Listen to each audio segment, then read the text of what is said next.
Hola doctor, buenas tardes. ¿Está por ahí?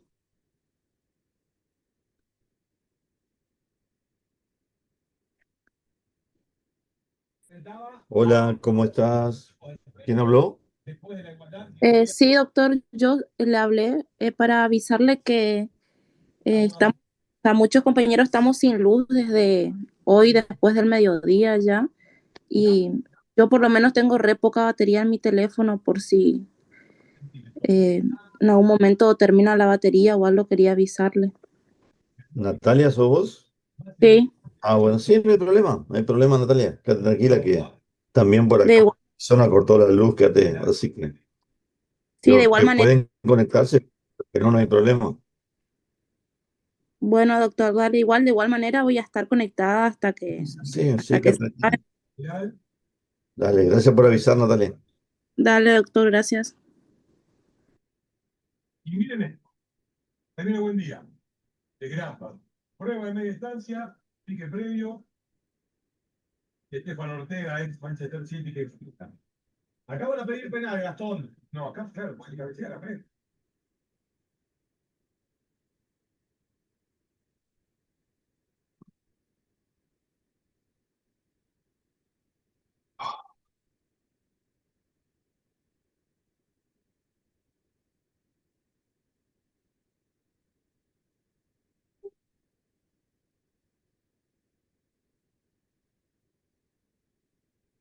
Hola chicos, ¿cómo están todos?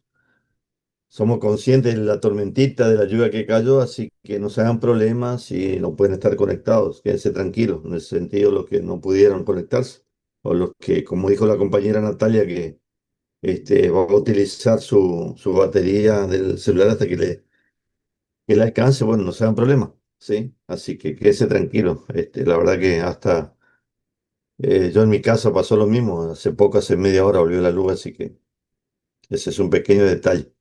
Bueno, vamos a comenzar entonces con la clase, chicos. Si están todos ahí de acuerdo, comenzamos. ¿Qué les parece?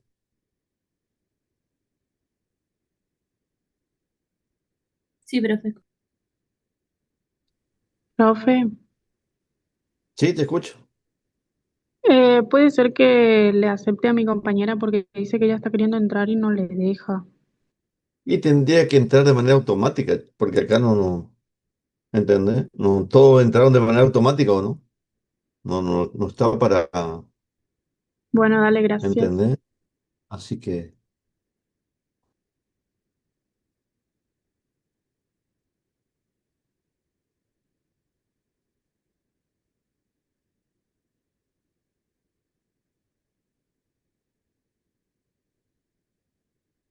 sí, no me sale la opción de permitir, sino que directamente se entra.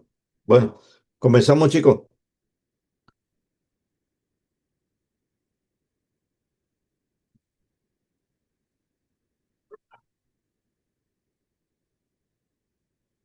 Entonces hoy vamos a hablar de antibióticos. Vamos a comenzar con este tema. Eh, Muchos de esos temas ya lo habrán visto o habrán utilizado el uso de antibióticos, pero simplemente es recordarle algunos aspectos, algunas características que hace el uso de antibióticos. No es tanto un problema hoy en día en cuanto a la elección de ustedes, porque bueno, son pocos los que pueden prescribir de estos grupos de antibióticos. Pero por ahí el tema es saber cuándo prescribirlo. Ese nomás sería el tema. Y bueno, en base al último examen final, donde pregunté un término y me pareció rarísimo que no lo sepan, era simplemente para recordarles que es la profilaxis. Obviamente que la profilaxis es un concepto más amplio. Por eso acá simplemente puse en terapia profiláctica, en este caso, como terapéutica antimicrobiana profiláctica. Tienen que saber ese concepto, no puede ser que no sepan mencionar ese concepto. Significa o implica tratar a pacientes que aún no están infectados, que no están infectados o que aún no han desarrollado una enfermedad. Se utiliza para prevenir una infección o el desarrollo de una enfermedad potencialmente peligrosa o en aquellos que ya tienen evidencia de infección previa, siempre profilaxis previa, pero puede haber una profilaxis posterior. Excepciones, cuando la profilaxis posterior a la exposición se puede usar para proteger a las personas sanas de la adquisición o invasión de microorganismos específicos a los que están expuestos. Pero, ejemplo, la rifampicina para meningitis por meningococo en aquellas personas que se encuentran en contacto directo con personas que tengan meningitis por meningococo, o prevención en el caso de enfermedad de transmisión sexual, llámese gonorrea, llámese sífilis, después del contacto con una persona infectada. Entonces, uno es que uno tenga la patología, pero bueno, para prevención puede tomar un antibiótico. Y macrólidos en el caso de contacto de pacientes o de caso confirmado de tos ferina. Esto también me pareció interesante recordarle a ustedes. ¿Debe un paciente sintomático ser tratado de inmediato? ¿Sí? Que es lo que a veces pasa. A las 2 horas, 3 horas, 4 horas, 5 horas. Hace falta realmente tratar al paciente ya y encima con antibiótico. Nadie discute que síntomas como fiebre es lo que a veces más preocupa que el hecho de si es una infección bacteriana o no. Entonces, por ahí más lo que es importante es primero tratar la signos de sintomatología antes que hacer una terapia antimicrobiana, porque podemos equivocarnos en el tratamiento y obviamente hacer una evaluación irracional y puede ser peligrosa. En algunas enfermedades con bajo riesgo se puede esperar unos días. Estos pacientes pueden esperar inclusive pruebas microbiológicas sin tratamiento empírico. Si los riesgos a la espera son altos, basados en el estado inmunitario del paciente u otros factores de riesgo, bueno, se puede indicar una terapia antimicrobiana empírica. Una vez que se ha identificado un patógeno y se dispone el resultado de susceptibilidad, obviamente que lo ideal es utilizar un antibiótico específico. Se prefiere la monoterapia para disminuir el riesgo de toxicidad y la aparición de agentes resistentes y aplicar dosis adecuadas y horario de dosificación para justamente maximizar la eficacia. Eso es importante que lo tengan presente siempre, ¿sí? La dosis adecuada y los horarios que deben cumplirse a rajatabla. No es lo mismo hacer un tratamiento, en este caso etiológico, contra un microorganismo que hacer un tratamiento sintomático donde uno puede cambiar los intervalos entre dosis, 8, 12, 24 horas. En este caso se debe cumplir como está estipulado, si es cada 6 horas, cada 8 horas, cada 12 horas. Otro punto que me pareció interesante recordarle que la terapia de combinación es una excepción en lugar de una regla, ¿sí? Entonces, como le dije, lo primero es utilizar monoterapia. De esa manera se evita la resistencia.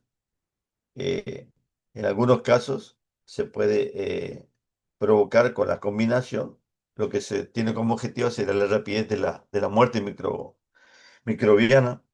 En algunos casos se utiliza para la potenciación de la eficacia mediante el uso de interacciones sinérgicas, pero para situaciones bastante complicadas y donde existen gérmenes que son multiresistentes. Llámese, por ejemplo, los bacilos de Koch o el de Mycobacterium leprae, ¿sí? Para tuberculosis o para lepra, por ejemplo. O en algunos casos, cuando el fármaco que elegimos es muy tóxico, entonces se utiliza otro fármaco justamente para disminuir la dosis del primer fármaco y evitar de esa manera su toxicidad.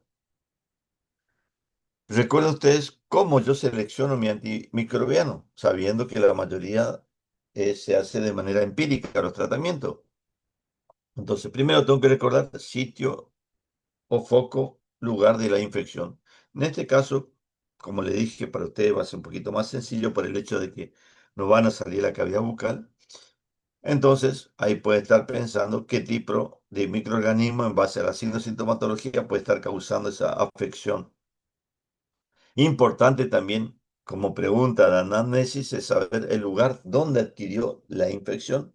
Y a veces es importante diferenciar si es algo de una infección de la comunidad o una infección contraída en un hospital, en una institución, en una clínica, porque las cepas generalmente que se encuentran en esos lugares, en las clínicas, en los hospitales, son bastante resistentes. Después está nuestro conocimiento de la epidemiología local en cuanto a la resistencia que se tiene, que se sabe de esos microorganismos, de ese strepto, de ese estafilococo, de esa moraxella catarrhalis o Haemophilus influenzae, si existe o no existe, este, datos sobre su resistencia bacteriana. Obviamente saber la eficacia y la seguridad del agente que he seleccionado y otros factores inherentes al paciente como son las comorbilidades. Si tiene alguna patología que le cause una disminución de su estado inmunológico o está inmunocomprometido el paciente porque toma otros medicamentos que hacen que baje su inmunidad. Clasificación, ¿sí? Esto no es para enloquecernos, simplemente para recordar dentro de las penicilinas, y es así como ustedes también tienen que recordar, tenemos el grupo de los beta-lactámicos, digo, las penicilinas, cefalosporinas, carbapenem, monobactam, que esos dos grupos no lo mencionamos porque son de uso exclusivo para no hospitales, e inhibidores de la beta-lactamasa, que la acción fundamental es justamente unirse a las penicilinas y de esa manera evitar la resistencia bacteriana. Algunas características de las penicilinas: bactericidas, concentraciones terapéuticas importantes en la orina, pocos efectos adversos y un costo bajo. Es lo que hace que uno elija este grupo de fármacos. Recordemos un poco su clasificación: la penicilina G, las naturales, donde tenemos la penicilina G sódica o potásica, la bencilpenicilina procaína y la bencilpenicilina benzatínica, que son macromoléculas proteicas que se le agrega a la bencilpenicilina o penicilina G justamente para que tenga una duración más prolongada. En este caso, por ejemplo, la penicilina benzatínica puede durar hasta 28 días en plasma. ¿eh? Lo único que debe administrarse de manera por vía intramuscular porque son sustancias muy aceitosas que se van absorbiendo lentamente y muy dolorosas. Entonces, debe ser administrado de manera intramuscular profunda. Aparte, recuerden ustedes que debe tener el paciente una buena masa muscular. Ácidos resistentes, que son las derivadas semisintéticas del grupo de la penicilina G, debido a que las anteriores no se podían dar por vía oral. Y bueno, acá está la penicilina B, fundamentalmente. Luego aparecieron otros grupos que también tienen que recordar: las penicilinasas resistentes a estafilococos, que el estafilococo era el gran problemático en ese tiempo. Eh, Cloxacilina, dicloxacilina, meticilina. La de espectro ampliado, justamente, que es lo que más utilizamos, más lo que prescriben ustedes, donde tenemos la amoxiampicilina y la ampicilina benzatínica. La amoxicilina es un derivado, obviamente, de la ampicilina. Y lo único que se mejoró fundamentalmente es su farmacocinética y su forma de administración. La ampicilina hoy en día, debido a sus dificultades en cuanto a su biodisponibilidad disminuida cuando se administra por vía oral, entonces prácticamente se lo utiliza por vía parenteral, pacientes más graves obviamente, por vía intravenosa. En cambio, la que se utiliza por vía oral es la amoxicilina en sus diferentes presentaciones, como ustedes lo saben bien. Y tenemos otro grupo que también tienen que recordarlo, pues tienen que saber cuando les preguntamos, son las de espectro dirigido: carbenicilina, ticalcilina, melocilina, piperacilina. Espectro dirigido contra gérmenes que se encuentran, por ejemplo, a nivel de las vías gastrointestinales. Esto simplemente para recordarles más o menos los espectros que abarcan y cómo la diferencia entre la penicilina G y la amoxicilina, que son las de espectro ampliado, contra generalmente gérmenes gram negativos como el Helicobacter eh, Haemophilus influenzae, digo, E. coli, Helicobacter pylori. eh, se hace ese uso aparte de los otros que prácticamente es lo mismo, los cocos gran positivos y gran negativos, pero ahí se amplía su espectro. Y recuerda usted también la espiroqueta, Treponema pallidum, ¿sí? Que se utiliza la penicilina G, en ese caso. Bueno, como le dije, la combinación que puede ser con el ácido clavulánico, con el tazobactam y sulbactam, ¿sí? Y obviamente recuerden esto, son agentes de reserva, se deben realizar en forma científica y racional su prescripción, ¿eh? No se olviden eso. Su farmacodinamia no nos vamos a recordar, pero ustedes lo tienen que saber, farmacodinamia respecto a esto. Y bueno, con respecto a la farmacocinética, saben que las penicilinas se pueden administrar por diferentes vías. Si tomamos en cuenta la amoxicilina, la gran diferencia es que no interfiere con los alimentos, se puede dar con los alimentos. Y bueno, dependiendo de la edad, vienen en gotas, jarabes, suspensiones para preparar, jarabes, comprimidos, cápsulas. Tiene una amplia distribución. Por ahí no atraviesan bien la barrera hematoencefálica, salvo que esta esté inflamada. eh, un metabolismo a nivel hepático, una excreción a nivel renal, que hace que en algunas situaciones, cuando exista una alteración o una clearance hepático renal, bueno, uno lo tenga que tener en cuenta respecto a su dosificación. Resistencia bacteriana, bueno, son varios los mecanismos de resistencia bacteriana, pero recuerden ustedes que lo más importante es la inactivación por enzimas, que son las beta-lactamasas. Eso es lo más importante. Puede haber otro más, pero recuerden ustedes que la inactivación por las beta-lactamasas es lo más importante. ¿Y quiénes son los que generan la beta-lactamasa? Es, por ejemplo, el estafilococo dentro de los positivos, y generalmente son los gérmenes gram negativos, son los que provocan las beta-lactamasas. Y bueno, justamente ahí está el Haemophilus influenzae, E. coli, ¿sí? Y lo bueno también que tienen que recordar que las beta-lactamasas, justamente de estos microorganismos, se relacionan solamente con penicilinas. Entonces, ¿qué podemos utilizar en ese caso? Cefalosporinas. Por eso es importante también saber como fármaco alternativo las cefalosporinas, cuando el microorganismo genera beta-lactamasas. Estafilococo, el Haemophilus influenzae, E. coli. Pero en cambio la beta-lactamasa producida por otros agentes más importantes que causan infecciones más graves como las pseudomonas, ahí sí hidrolizan a ambas, a las penicilinas y a la cefalosporina. Entonces ahí no podemos utilizar, o sea, ahí tenemos que utilizar otro grupo de antibióticos. Efectos adversos, ustedes saben bien que el gran problema son efectos gastrointestinales que hacen que por ello uno tenga que suspender el tratamiento, sobre todo por vía oral. La hipersensibilidad, que es importante y que es bastante variado.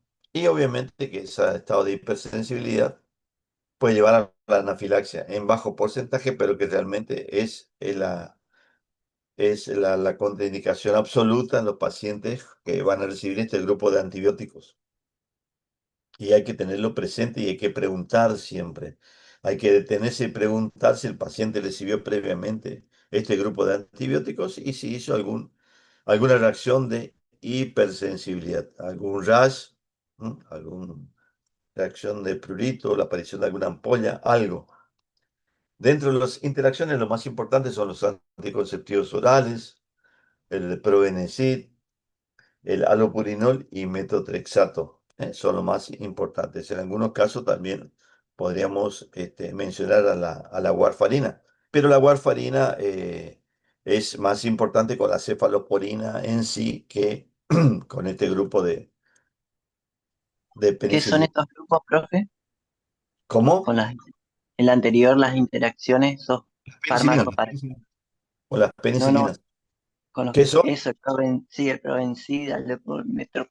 Bueno, el Probenecid es un fármaco que se utilizó antes, es un fármaco muy utilizado, que se utilizaba justamente como se sabe que el mecanismo de eliminación de las penicilinas es por transporte activo, no por transporte pasivo, filtración glomerular. Entonces, una sustancia que se utilizó de manera beneficiosa para evitar que se elimine. que se elimine y que dure más tiempo en plasma. Entonces la interacción con el probenecid es una interacción beneficiosa que se daba antes. Ahora hoy en día no hace falta porque con la amoxicilina no es necesario utilizar para aumentar la vida media plasmática. Pero sí, el allopurinol es un fármaco que se utiliza en pacientes que tienen algún tipo de lesión en las articulaciones que se llama gota. Se caracteriza por un depósito de ácido úrico. El ácido úrico fundamentalmente proviene por el exceso de consumo de proteínas, se deposita de las articulaciones y te causa un dolor importante, un edema también de la zona, endurecimiento, y se suele utilizar justamente el allopurinol para eliminar. Y compite con la amoxicilina y bueno, y hace que aumente la toxicidad del allopurinol. Lo mismo el metotrexato. El metotrexato tiene dos indicaciones precisas. Uno en patología importante como el CA de mama, como es un inmunosupresor, se da para el CA de mama. Y por otro lado también para patologías, para personas, sobre todo en mujeres que padecen artritis reumatoidea. Y al ser inmunosupresor, obviamente tiene como efecto adverso también esa acción. Y obviamente aumenta su toxicidad cuando se da con la amoxicilina. Entonces evita que se eliminen esto por vía urinaria y aumentan en plasma y bueno, generan mayor toxicidad. Gracias. Dentro de las indicaciones tenemos primero obviamente las dentoalveolares, ¿sí? Que serían la elección en todos los casos. Pero también tenemos infecciones de las vías respiratorias superiores, ¿sí? Sinusitis, laringitis, otitis, todos ellos generalmente son de elección. Sífilis, recuerden ustedes, infecciones de la piel, infecciones urinarias, algún estado de endocarditis, meningitis y en profilaxis en pacientes que han perdido por un X motivo el bazo. El bazo, que es un órgano importante que tenemos y que muchas veces uno pierde con un accidente traumático y obviamente es un órgano importante para la destrucción de los glóbulos de la sangre. Entonces, en esos pacientes que pierden justamente el bazo, se le utiliza las penicilinas de manera profiláctica. Y obviamente la fiebre reumática, que es una consecuencia de aquellas personas que tuvieron una infección de la vía respiratoria alta, y la toxina del estreptococo piógenes, justamente lo que originó eh, esta, este efecto importante a nivel cardíaco denominado fiebre reumática.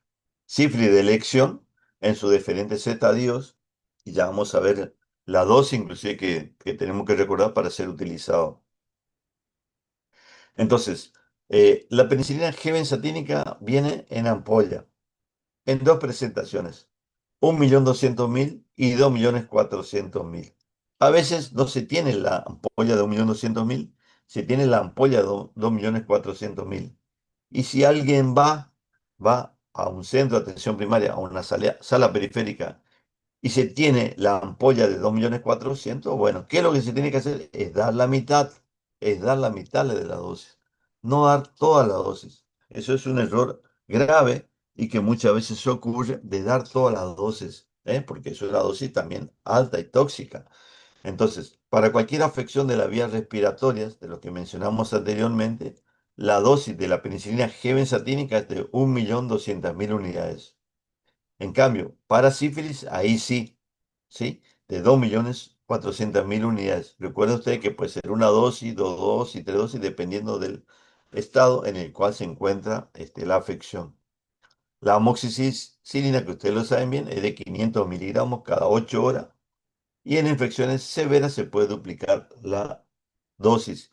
E inclusive puede haber en una afección que es un poquito grave, una dosis de entrada, una dosis de carga, también de 1 gramo. Y después sí, 500 miligramos es la dosis habitual que uno utiliza.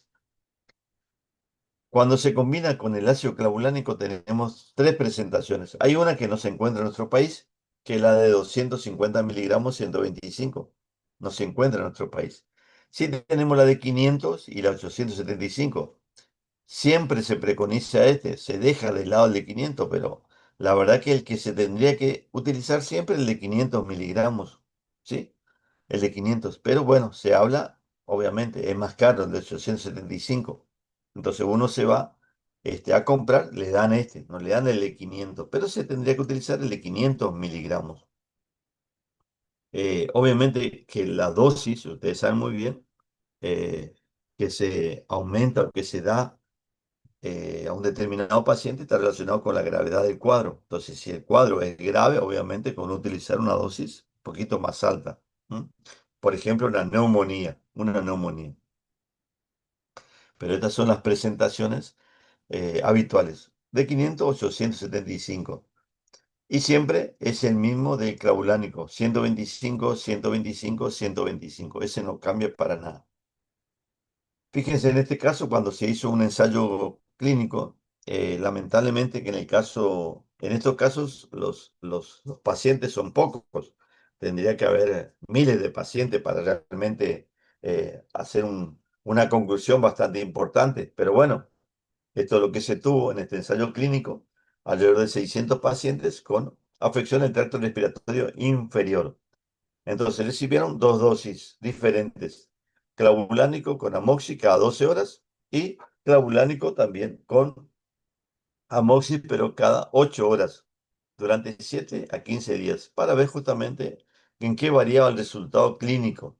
Fíjense que en ambos grupos, por el intervalo de 12 horas o de 8 horas, ¿no? El resultado fue del 93% en el grupo de 12 horas y el 94% en el grupo de 8 horas. O sea que prácticamente no hubo varianza en ese sentido. Pero sí se vio que los eventos adversos relacionados con el tratamiento fueron similares en ambos grupos, con una menor incidencia de diarrea cuando se dio en el grupo de 12 horas. Es por eso que por ahí se habla de dar cada 12 horas, sobre todo en la dosis de 875 miligramos. Eh, pero a veces este efecto adverso no es tan importante como el efecto adverso que por sí causa el clavulánico, ¿sí? Eh, a nivel hepático. Ese es más importante, ¿sí? Y hay que tenerlo presente. Y que inclusive cuando uno va a administrar esa combinación tiene que saber cómo está ese hígado, cómo está el clíran hepático. Y en el caso de que tenga que utilizar un tratamiento bastante prolongado, con esa combinación, tiene que hacer un análisis después, un laboratorio para saber cómo están las enzimas hepáticas, para ver si no estamos causando mayor toxicidad a nivel hepático. Entonces recuerde que las penicilinas son agentes muy utilizados de primera elección en numerosas infecciones con escasos efectos adversos. ¿M? Entonces, hay que saber justamente no solamente la patología a tratar, sino también qué antibiótico utilizar, la dosis y la duración del tratamiento. Siempre recuerden ustedes, eso es importante.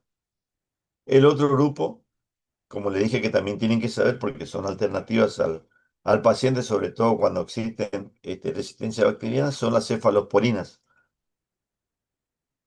Eh, Diferencia sustancial.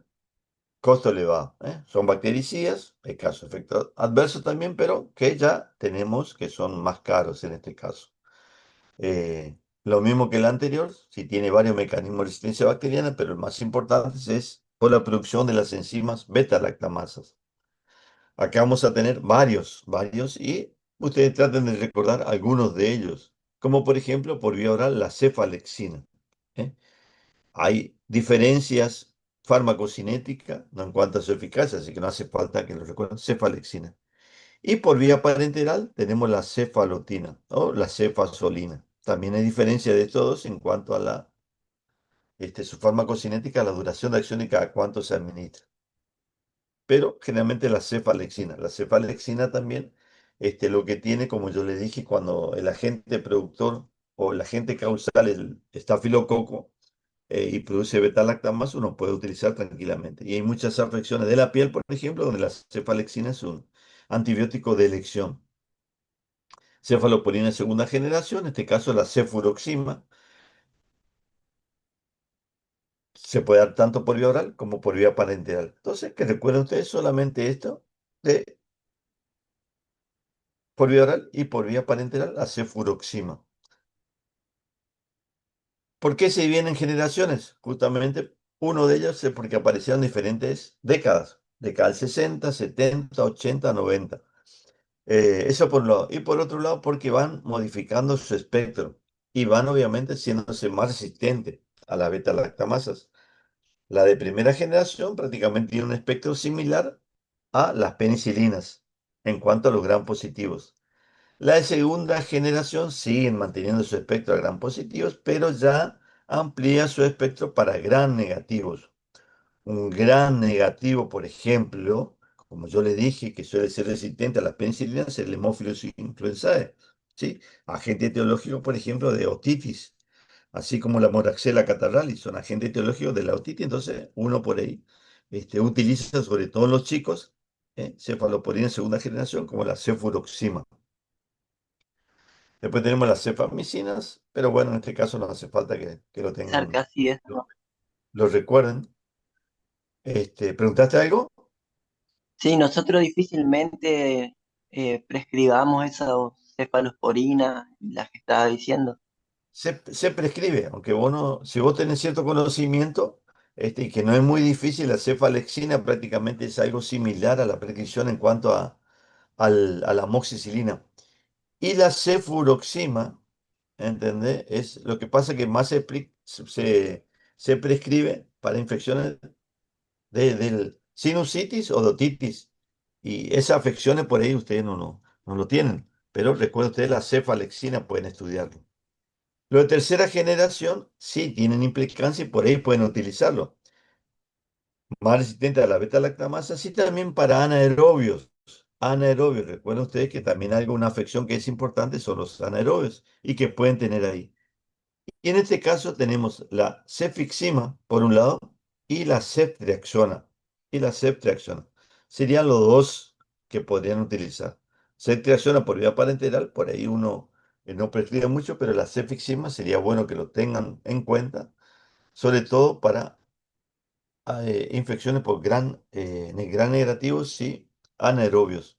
Aparecieron otros que realmente no tienen mucha importancia y ni en medicina ni en odontología prácticamente no se prescribe mucho, de cuarta generación, de quinta generación. También más para gran negativos como la cefpirome y cefepime de cuarta generación, y de quinta generación la ceftarolina por vía endovenosa este, exclusiva. Pero en este caso, para infecciones pulmonares y de uso reservado. Así que en este caso, la última generación no hace falta ni que lo recuerden.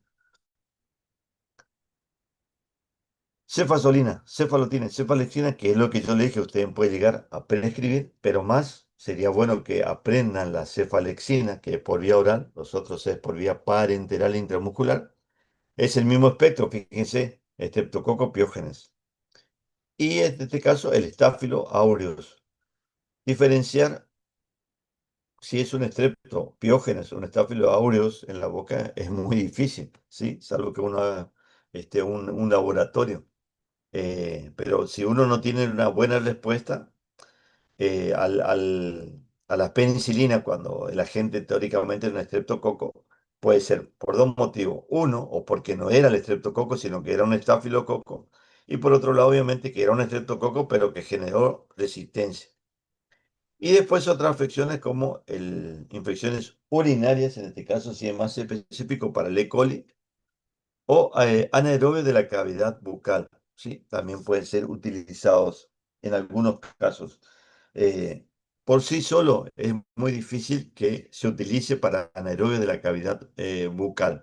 ¿eh?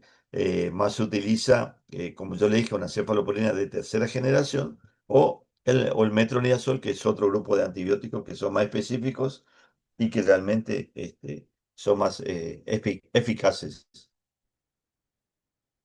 Bueno, acá está el resto, de los antibióticos y por qué utilizar, como yo le dije, Influenzae Moraxella.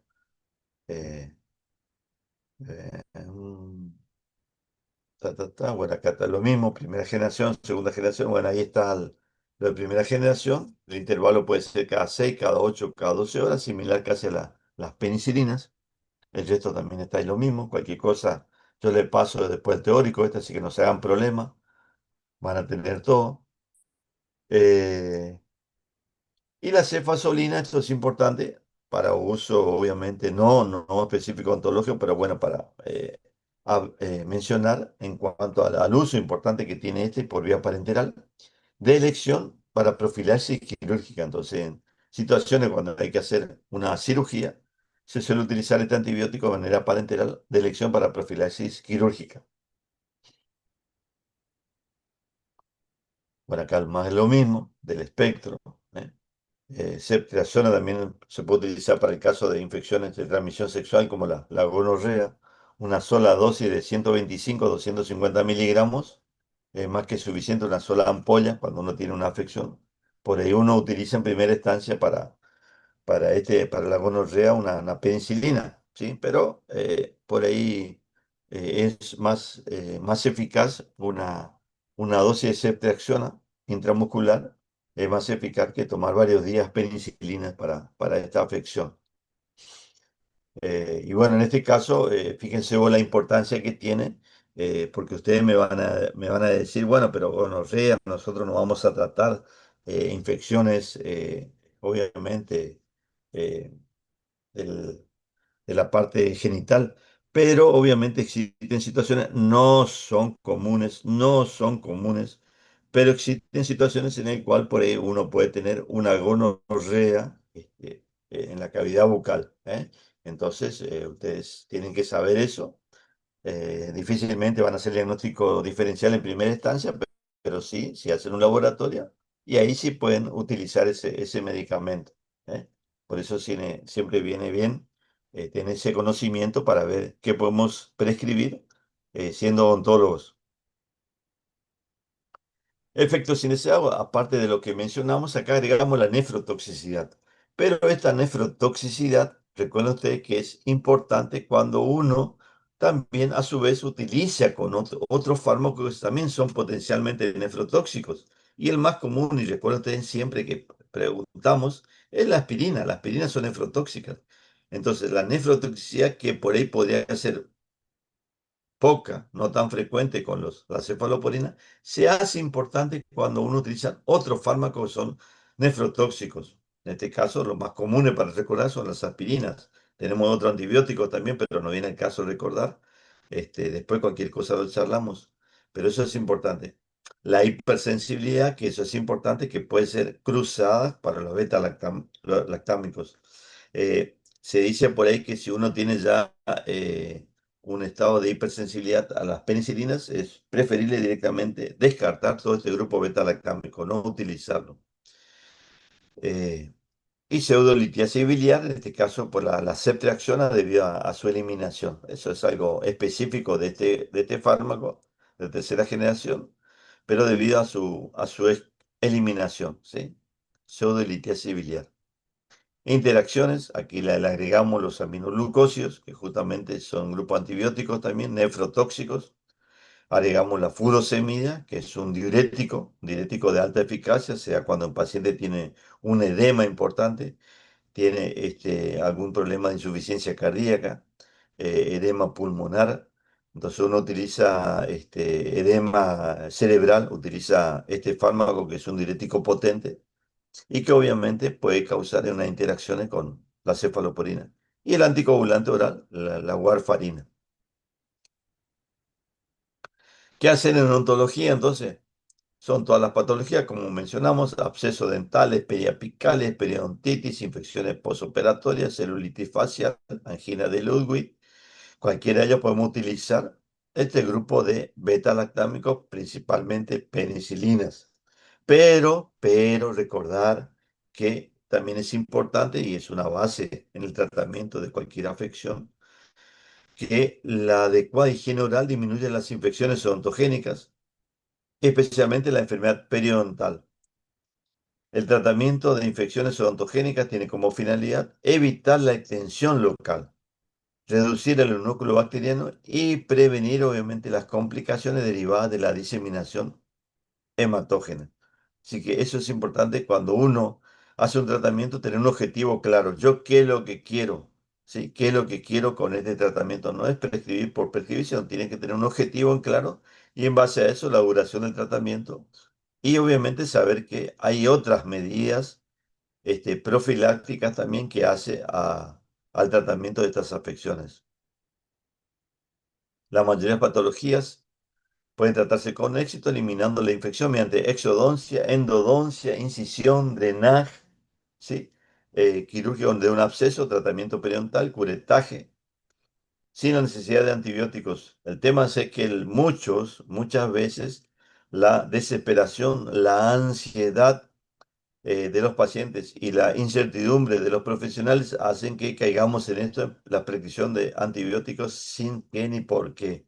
El hecho de esperar 48 horas, realmente hay que tener personalidad para decirle al paciente que no puede tomar por 48 horas, que eso, con uno lo que uno hace o tratamientos sintomáticos realiza más que suficiente. No, no, quiero antibiótico, quiero antibiótico, quiero antibiótico, y todavía no se está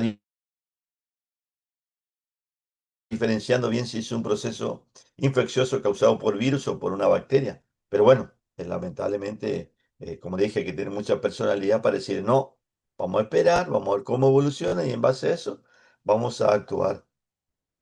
También el cigarrillo es importante, que el paciente deje de fumar y la higiene, obviamente, bucal, como dijimos.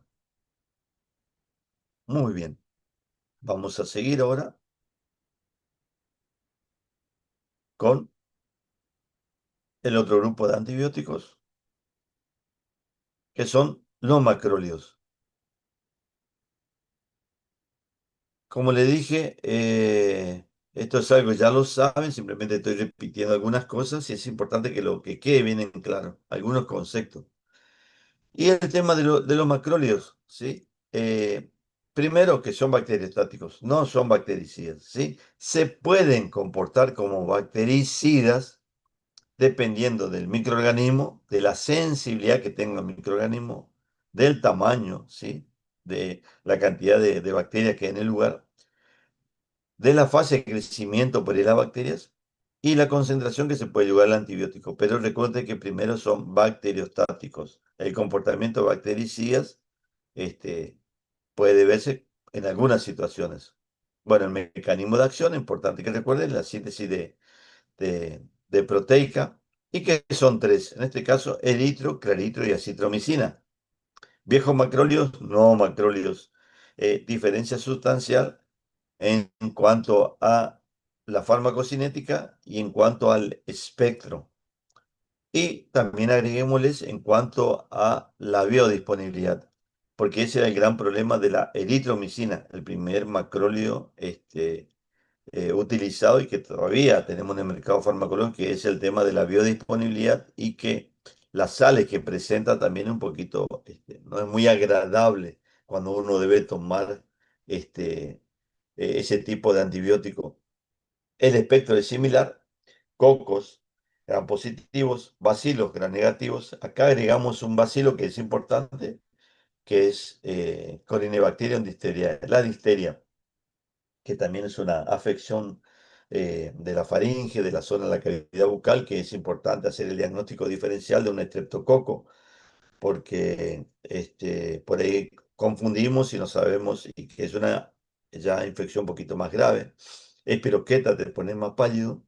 Y acá agregamos otro tipo de gérmenes que eran negativos, aparte de lo que ya mencionamos, como la Bordetella pertussis, en este caso agente etiológico de la tos convulsa, coqueluche, y otros como micoplasmas, clamidias, que es importante que agente causar, ya sea también de enfermedad de transmisión sexual, o sino también de neumonías atípicas que no tiene toda la sintomatología florida y que hace por ahí que uno no lo distinga, no sepa diferenciar bien. Y a veces hay que hacer un laboratorio, un análisis del esputo para ver qué tipo de gérmenes se encuentran. también Toxoplasma gondii y Helicobacter pylori.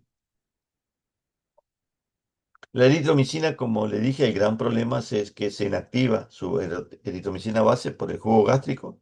Entonces se han creado diferentes sales para aumentar su biodisponibilidad: etilsuccinato, estolato, estearato, lactobianato, que hacen justamente que por ahí, ya le digo, el gusto es agradable, uno no lo tome. Y obviamente que se pueda también, la particularidad que se pueda dar por vía endovenosa. Esto es importante que lo tengan presente y que hace la diferencia en cuanto a la biodisponibilidad, que la claritromicina es 2 veces mayor, ¿sí? La biodisponibilidad por vía oral, y la citromicina es 1,5 veces mayor que la eritromicina. El alimento disminuye el 50% de la absorción de la citromicina, por eso se prefiere dar este medicamento alejado de los alimentos, pero favorece a la claritromicina. Fíjense, son pequeños detalles que hace a la farmacocinética y ustedes tienen que saber, ¿sí? Si pueden dar con los alimentos o no. Existen preparados de liberación prolongada de la citromicina que prácticamente no se modifica para nada si sea con los alimentos, pero eso ya son preparados especiales de la citromicina. Pero en línea general, recuerden ustedes que el único que se favorece es la claritromicina con los alimentos, al igual que la amoxicilina,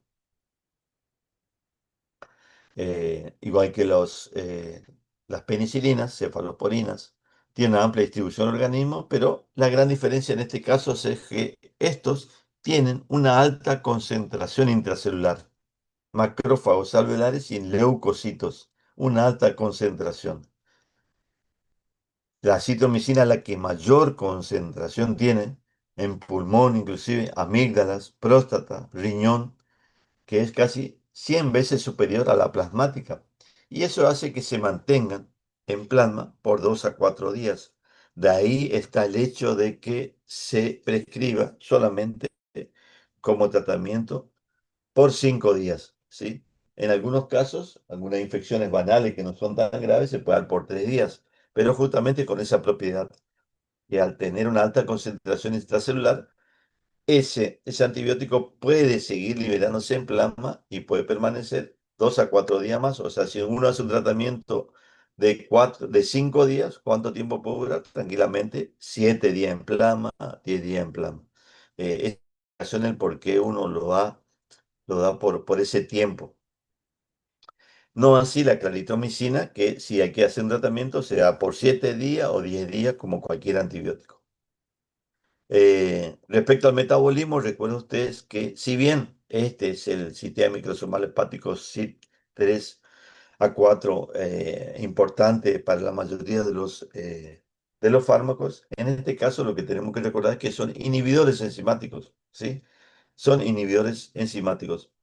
Y lo que se vio es que lo que son más inhibidores enzimáticos son la eritro y la claritromicina, ¿eh? No así la citromicina. Punto uno, ¿sí? Entonces, dentro de los inhibidores enzimáticos son eritromicina y claritromicina, no así la citromicina.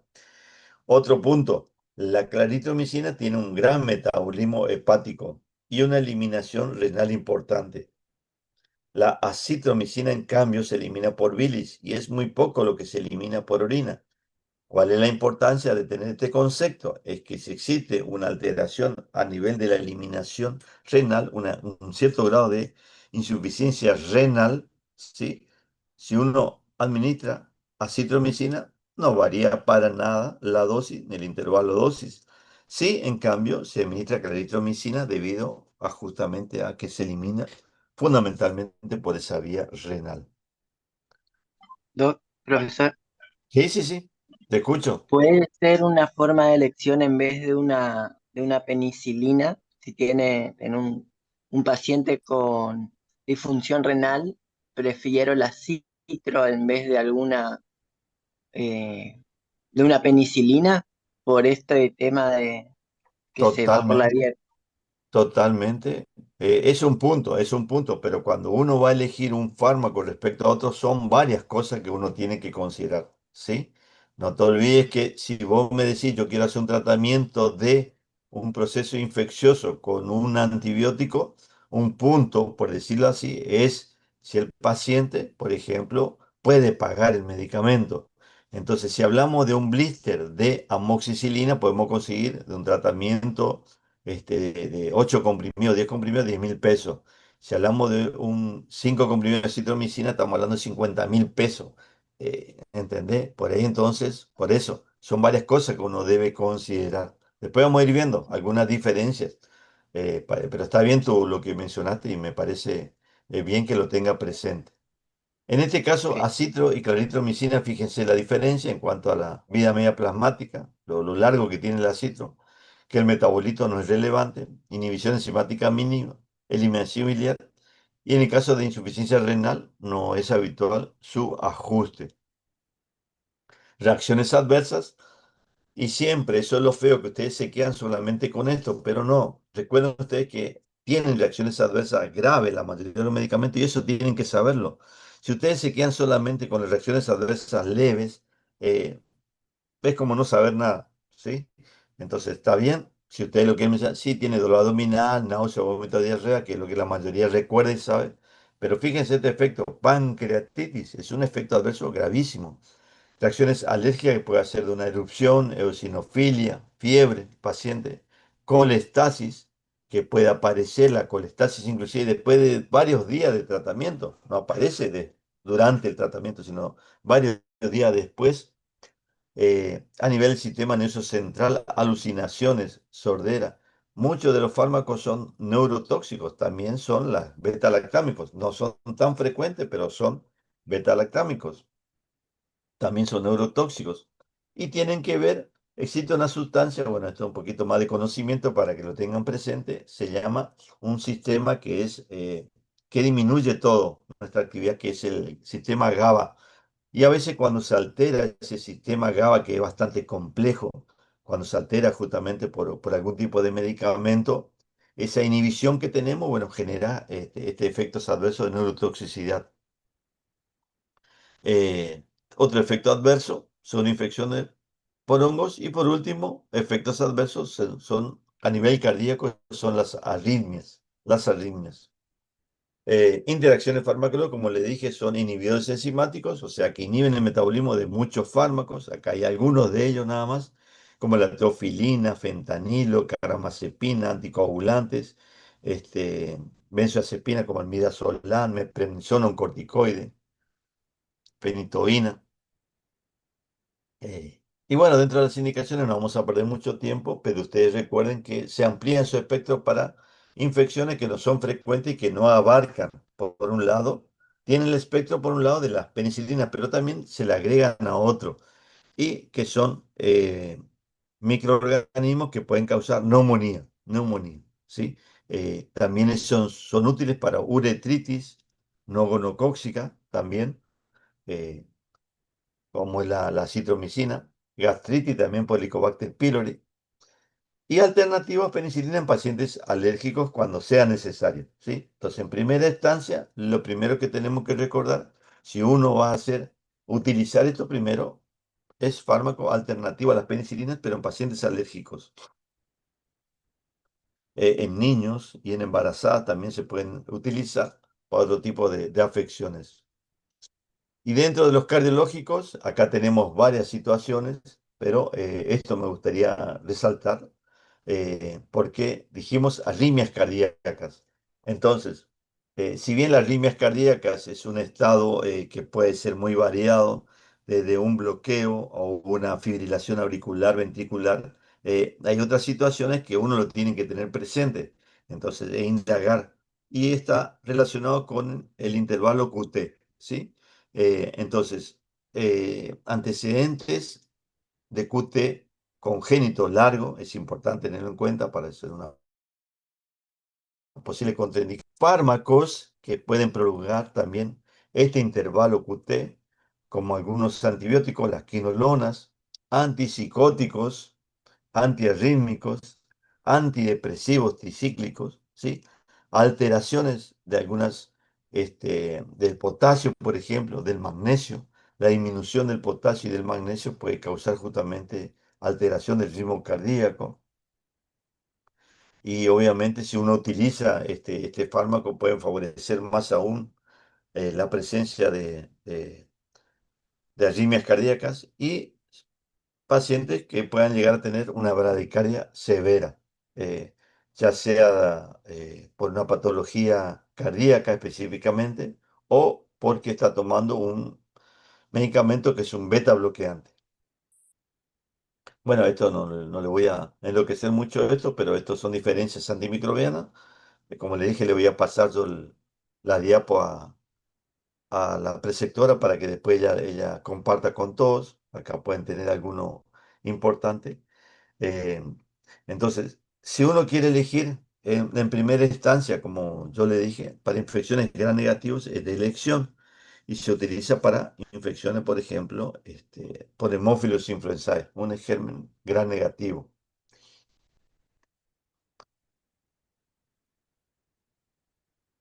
Otro resumen acá de la citromicina, claritromicina. Eh,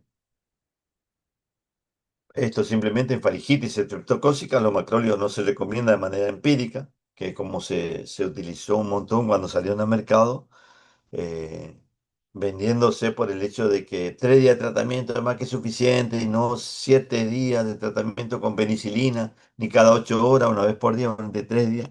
Bueno, después se vio que no era tan así, que mínimamente si uno quiere tratar un proceso infeccioso tiene que hacerlo por 5 días. 3 días se suele utilizar para infecciones de las vías urinarias bajas, como es la cistitis, y ahí sí hay buena respuesta.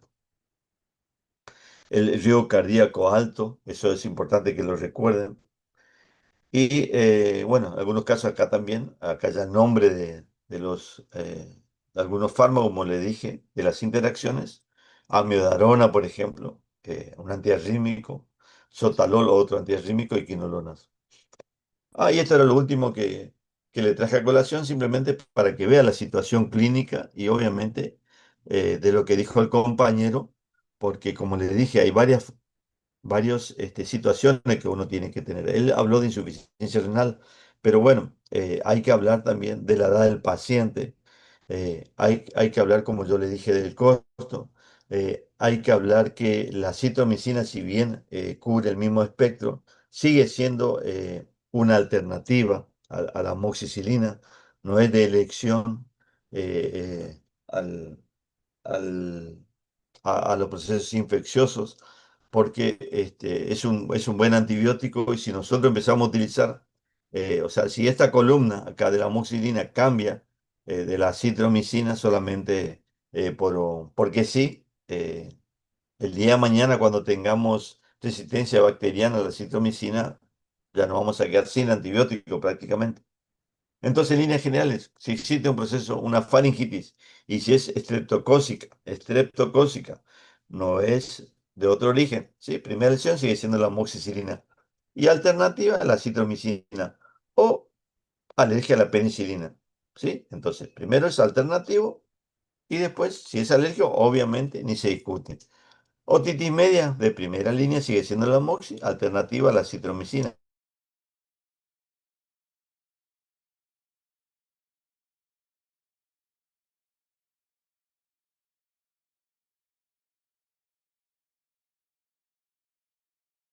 De primera línea. Si la neumonía es típica, neumonía típica llamamos cuando aparece el estreptococo pneumoniae o neumococo, ¿sí? Ahí sería la moxi. Pero cuando aparece ya la neumonía atípica, ya ahí la amoxicilina no sería el indicado, sí la citromicina. Acá ya aparecen clamidia, micoplasma, que es lo que origina. Entonces, la sintomatología de la neumonía típica no es tan florida como la típica, ese dolor de costado, esa fiebre alta, en este caso te puede aparecer tos nada más, tos constante, expectoración, expectoración. Uno dice, ¿qué está pasando acá? Algo tengo, algo tengo. Infección odontológica, entonces, en primera línea sigue siendo amoxicilina. Le agregaríamos también amoxicilina más clavulánico en el caso de que exista resistencia bacteriana. Y alternativa a la citromicina el coqueluche también no es elección la moxi, pero sí la citromicina. Y esto es importante que lo tengan presente siempre porque preguntamos en examen y a veces le damos el caso clínico de una paciente embarazada. La amoxicilina es la que se debe recomendar, la que se debe utilizar, pero también se puede dar acitromicina. pero acitromicina, no así eritro o claritromicina. Eso no, ¿sí? Sí, acitromicina se puede dar en el embarazo. Es importante que lo tengan presente porque por ahí le decimos en paciente alérgico, ¿sí? A la amoxicilina y que está embarazada, ¿cuál sería el fármaco de elección para una infección odontológica? Ah, y ahí se quedan y no saben qué hacer, ¿sí? Acitromicina. Bien. La colestasis, doc, se da mucho. ¿Y cómo puedo pensar que le puede llegar a dar colestasis a un paciente? ¿Cómo se puede qué? La, la colestasis suele Sí. ser algo que da mucho. Frecuente, no, no es frecuente. No se olviden ustedes que siempre existen factores predisponentes que tiene el paciente que es importante. Entonces, los pacientes, vos sabés que los que tienen alterado el hígado por X motivo, la enfermedad hepática es un gran problema que tenemos últimamente.